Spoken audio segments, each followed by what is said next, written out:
المغربي ناصر عبد الصمد ليعبر عن تضامن الشعب المغربي الكبير معه بعد قرار إقالته من قناة الجزيرة القطرية. وفي تغريدة نشر على حسابه الرسمي في تويتر اليوم، قال عبد الصمد: المغاربة لا يغرنك صبرهم ولا تستضعف قوتهم.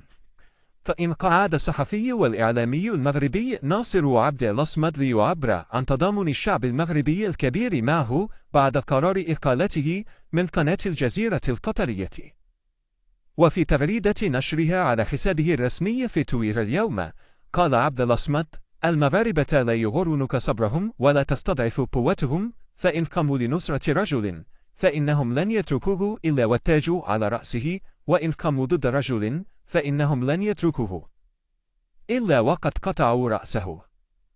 وكتب عبد الصمد ناصر سابقا تغريدة أخرى على صدر صفحته بتويتر قائلا: الصمت حكمة وقليل فاعله، وقيل لا شيء أجمل من الصمت عندما تخيب الظنون، وقيل هناك صمت أنيق لا يسمح لنا بالبوح مهما كان الوجع، وقيل انتصارك بالصمت أفضل من انحدارك بالرد، وأقول إني صامت تفوعا وطوعا لا خشية ولا طمع.